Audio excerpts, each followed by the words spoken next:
like 100 people like just hanging out in the trees watching the show. I thought it was incredible. It was like some forest shit. It was amazing. So someone told me that like right before I went on stage. Like sometimes there are people in the trees, and Casey Musgraves made them shine their lights. And I think it was night 2 that I was like, if anybody's up in the trees, like shine your light, and just like nothing. I'd like to think that maybe, you know, maybe people like are too scared to get in the trees. Like if it's safety that you're concerned about, but like, come on, guys. Like it just like fell flat. It was so so fun. Oh my god. Yeah, but it does seem very dangerous to like climb up that high. Like I don't know, but yeah. incredible. I used to see there was like there's a festival in Golden Gate Park that I really like called Hardly Strictly Bluegrass, but it's like totally allowed to go in the trees, and I'd watch shows from the tree, but very safe. Love that. Yeah, so rad.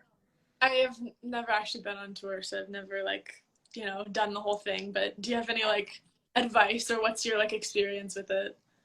Well, I'm so excited for you because like they're just, I mean, getting to travel and stuff is great, but getting to travel because of that like makes everything more fun. Like if you go on vacation and like you get kind of depressed or whatever, like it's so much worse. Like if you're depressed on tour, you're surrounded by people who are like, you get to be with all your friends, and it's like work. Right. So then the magical moments are like so much better, and the sad moments are weirdly so much better because you're like, I don't know, like I have such a great friend group of people who are like, I know it's hard to miss your dog and stuff. But yeah, my advice is like FaceTime your pets, you know, like call your mom. Like I don't know, it's just like it's okay if there are times that feel a little bit harder, but like mostly it's the best thing ever. I don't know, I think that would be my advice, but I feel like you already know that because that's kind of like music in general. Sure, yeah, I'm definitely gonna drag my mom to go on that tour with me. Yes, totally. What dog do you have? What'd you say? What kind of dog do you have? Oh, I have a black pug dog. Her name is Maxine. I think she's the best. I wish I could take her on tour. Like I think just kind of, you know, pandemic rules have been a little weird with like flying with dogs, and I didn't want to put her through that, but one of these days. That'd be so cute. I want to get a dog so bad. I really want to foster a dog. That's my like New Year's resolution, is to foster a dog, to like see if I can handle it and then maybe adopt. But you'll fall in love. Like you'll 1,000% end up adopting that dog. I'm positive. Did you ever play ACL before this time that we're just like that's airing tonight? No, I had been to that venue before, and I think I'd opened for someone at the Moody before, but never like my own show and never the festival. But yeah, how was your ACL experience? Had you been to Texas before? I've been to Texas before, but never to Austin, and it was such an incredible city. You can just like feel how rich the music culture is there. Like you just like go to like any cafe, and there's like some super mega talented person just like playing guitar and playing like these beautiful country songs.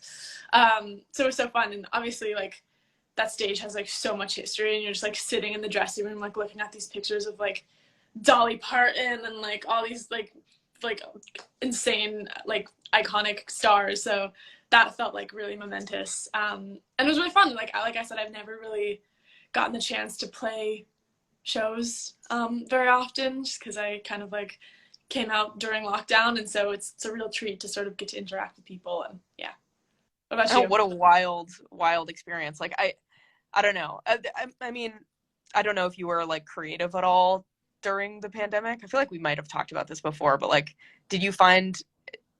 were you able to like write or anything, or was it just kind of a whirlwind of like press and stuff?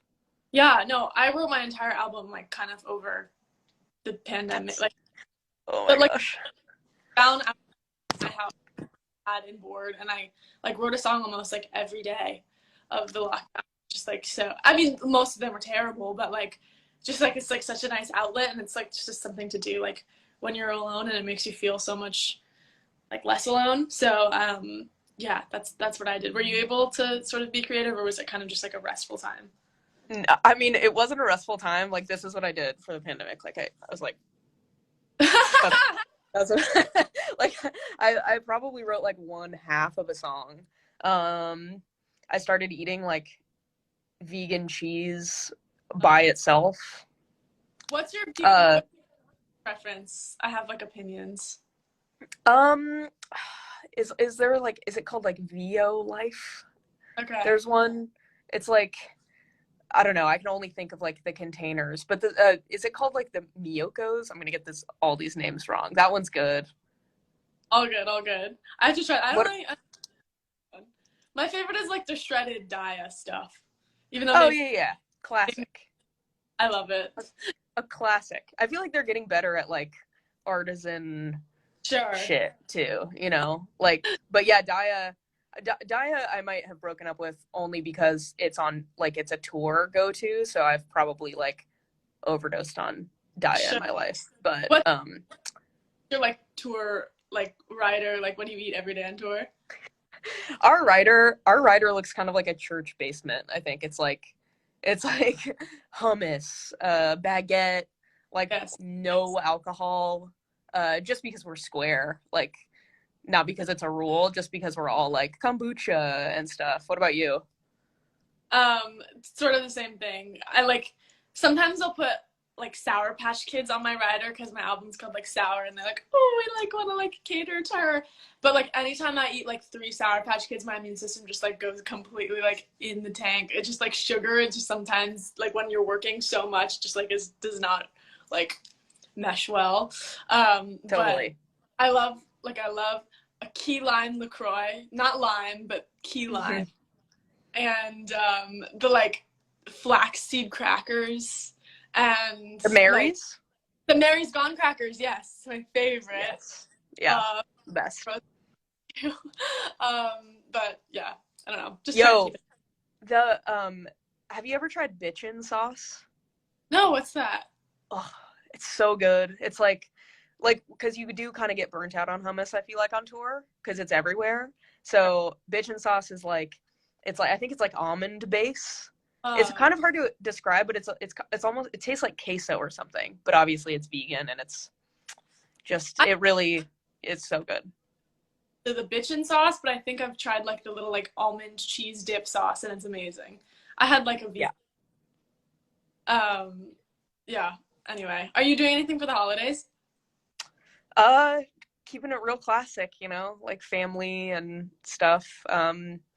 Yeah, just I love stuff and I love giving stuff to people I love. So that's my favorite part about it is like planning presents for my friends. It's the best. I like just realized today, I'm like, oh my God, it's December 3rd and Christmas is in like 3 weeks. Like, and I have nothing planned. Totally. You have nothing planned or no presents planned? I'm like, oh God, I have to like go shopping this weekend. Fun. Yeah. Well, yeah, avoid the Grove, obviously, you know. Yeah. If you want to have like a like self-induced panic attack, you can go to the Grove for Christmas. So cute. They're Christmas music and they like have like the Santa like suspended in air. It's so cute. It's so cute. Yeah, I mean, it's inside, so probably sort of weird right now, but there's like cute ice skating in Pasadena. I'm trying to think of, I mean, yeah, Griffith Park does like cool light stuff. I love LA Christmas time's so funny because it's like, it's not cold, but there's all the fun lights and it's great. Yeah. My favorite, like the town where I grew up in, like they take Christmas very seriously, and there's like whole neighborhoods where everyone in the neighborhood will like deck their house out in as many lights as they possibly can. And you like turn the radio onto like a specific FM station and all of the lights are like coordinated to the song and you just like drive through. I don't know if that's like a suburban Southern California thing or if it's everyone does it, but that's my favorite thing to do. No, I've never heard of that. That's awesome. Love it. So good. Christmas Tree Lane in Altadena is really cute too with the trees. Oh yeah. I went last or like 2 years ago when I lived there. So fun. So cute. But anyway, I guess we should talk about what's happening tonight, I suppose. Oh yeah, we should. Oh, yeah, how was your recording? Mine was sort of weird because you have to like that was my only show inside of the whole tour. So really? It was which was wild, but you have to for the sound quality to be good, you have to like mix it pretty quiet.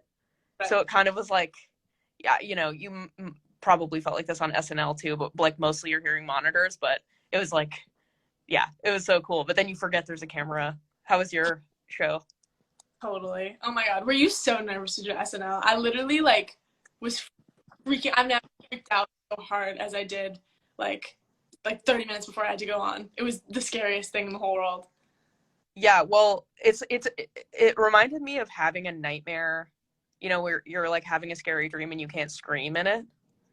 Like I'm Totally. like, I don't know if I can make noise with Totally. my face Come right on. now.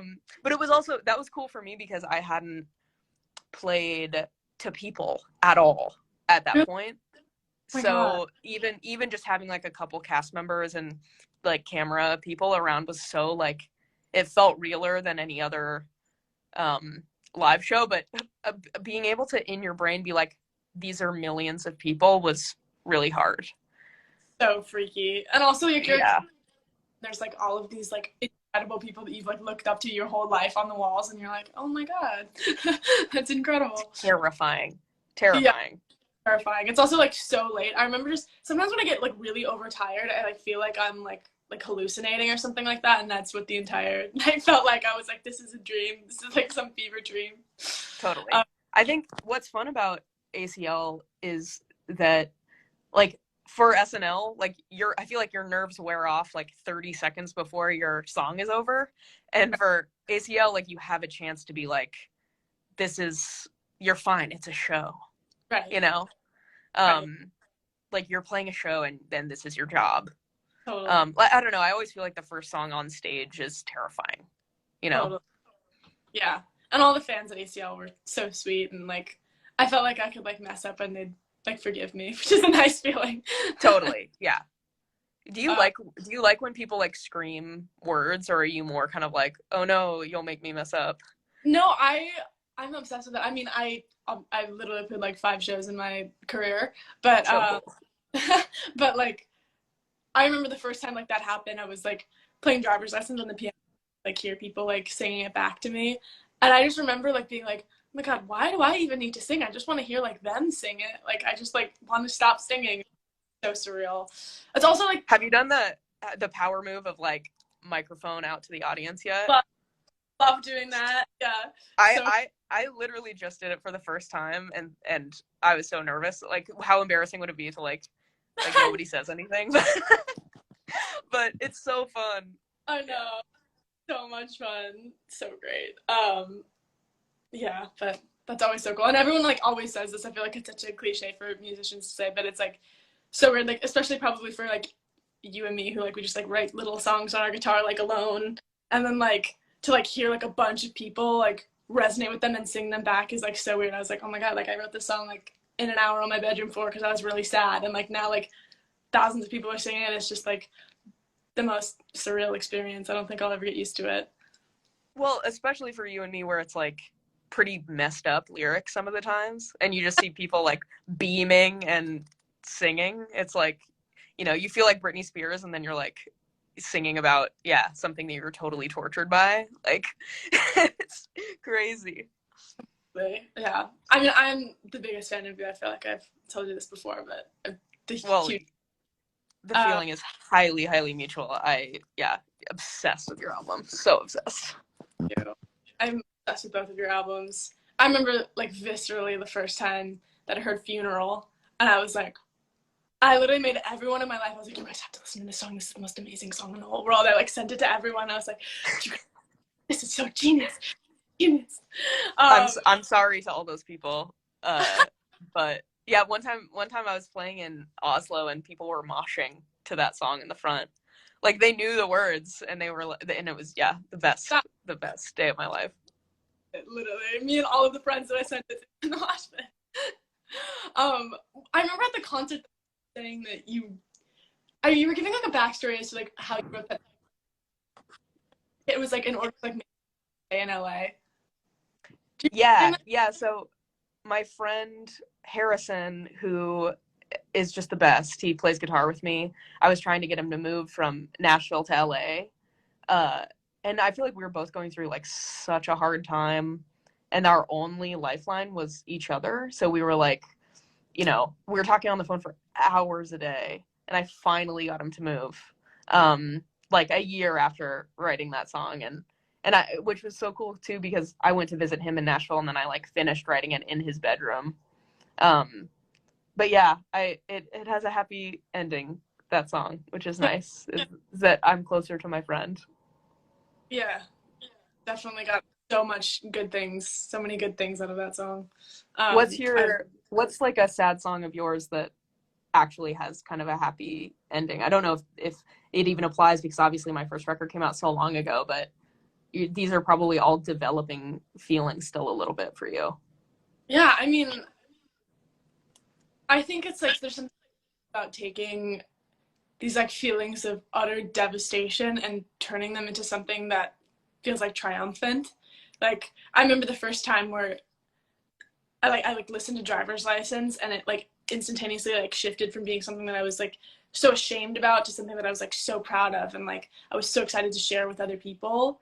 And I don't know, there's something just like so cool about that. And I think about that all the time too, like how crazy is it? Like I get to like live in this apartment. I like paid for this apartment money that I made from like writing songs, like, and so amazing. Totally.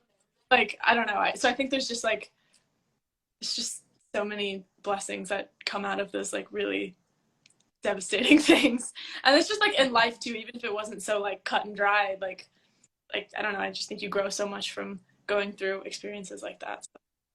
Yeah, what's so beautiful about your writing that is true of like so many of my favorite writers, but I think especially with you this year, is like you were able to write so specifically about something that happened to you, and not be shy of the specifics. Like you're like, this is a very specific thing, and then everyone's like, oh my, like, because it's so true to you, like even if it wasn't getting your driver's license, or like, like hearing someone say a specific thing to someone else about you or whatever, like they are attaching their own specific thing to the song. Like they can scream along as if it's a shared experience. Like you didn't have to make all these general lyrics about like general feelings of heartbreak. It's like so distilled.